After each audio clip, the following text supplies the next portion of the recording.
Welcome to Special Right Triangles. So this chapter we're going to start talking about right triangles and measurements with right triangles. So our first special right triangle is a 45, 45, 90 right triangle.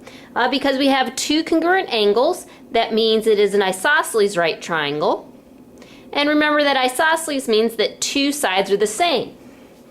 So in a right triangle, if it is isosceles, the two legs are the congruent ones. You cannot have a leg congruent to the hypotenuse. So the only formula we need for a 45, 45, 90 triangle is a hypotenuse equals square root of 2 times the leg.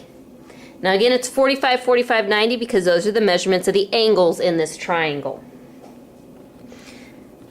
Our next special right triangle is a 30, 60, 90 triangle. So again, named because your angles are 30 degrees, 60 degrees, and 90. And in this triangle, we have a hypotenuse, we have a long leg, and a short leg. So if you remember, right before Christmas, we talked about how you find the longest side in a triangle or shortest side. Remember, your long leg is going to be opposite of your largest angle, and your short leg is going to be opposite of your smallest angle.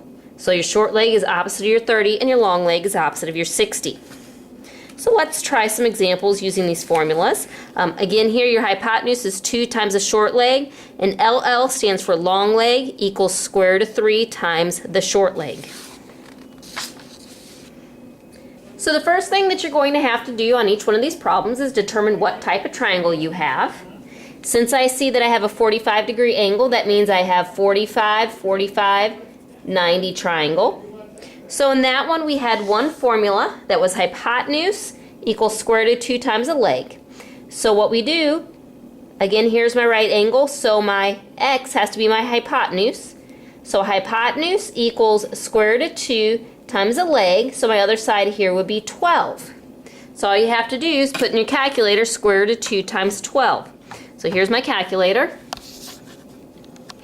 And I do prefer that you not use the same decimal all the time. You need to actually do 2 square root. So I'm going to put in square root of 2 equals and then times 12, and that's going to give me my most exact answer. So in this case, it's going to round up. The 7 would round the 9 up, which bumps the 16 up to a 17. So x equals 17.0. And that's the length of my hypotenuse. Let's go on to the next one. The length of the sides of an equilateral triangle are 6 inches. What is its height? First thing you need to know what an equilateral triangle is. Equilateral triangle has all 3 sides congruent. Remember, that means that all angles are 60 degrees then. But now you're looking at it and going, well, where's the right angle? Because we have to have a right triangle for this. So the length of the sides of the equilateral triangle are 6 inches. So each side here is 6. What is its height? So remember, we take from the vertex straight down perpendicular to the opposite side for its height. So there's my right triangle. If this one's 60, that means that side's got to be 30. The only measurement I'm given is this one, which would be the hypotenuse. We have 2 formulas for 30, 60, 90. How I know which one to use is I look at the number that I'm given. It measures the hypotenuse, so I have to use the formula that says hypotenuse equals 2 times the short leg.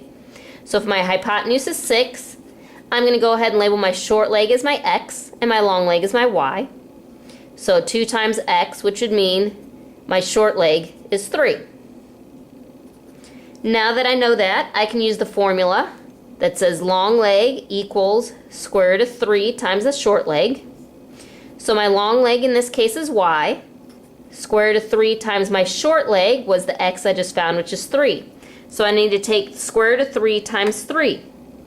Again, in the calculator, I'm going to push square root of 3 equals times 3. So it looks like that gives me 5.2 for an answer. So that long leg was my height, so my actual height here was 5.2. My next example, we have a drawing here.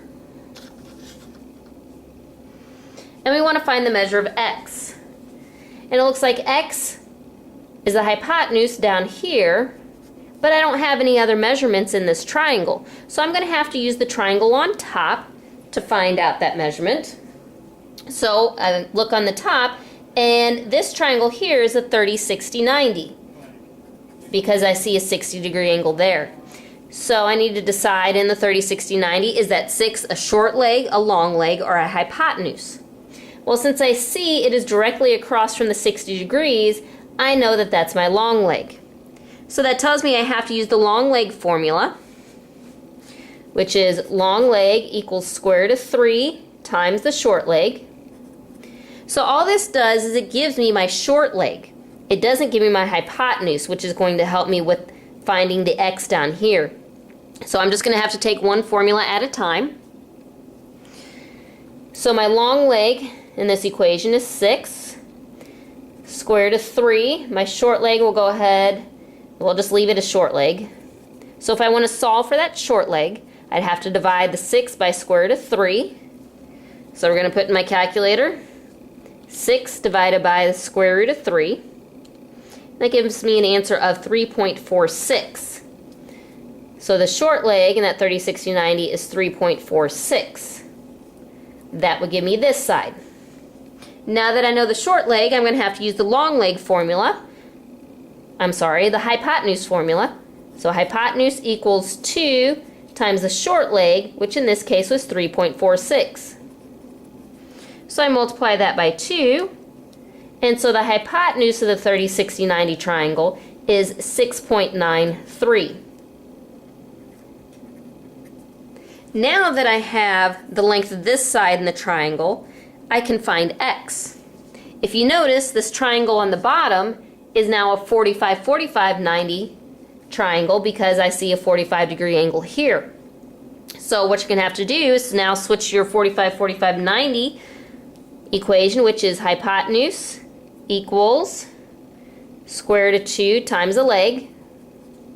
So in this case, in this 45, 45, 90 triangle, 6.93 is my leg. So hypotenuse equals square root of 2 times 6.93. So again, I'm going to push in square root of 2 times 6.93. And that gives me 9.8. So my hypotenuse of that is 9.8, and that's the final answer in this problem. So what I want you to do is look at these couple of problems and see what you can come up with.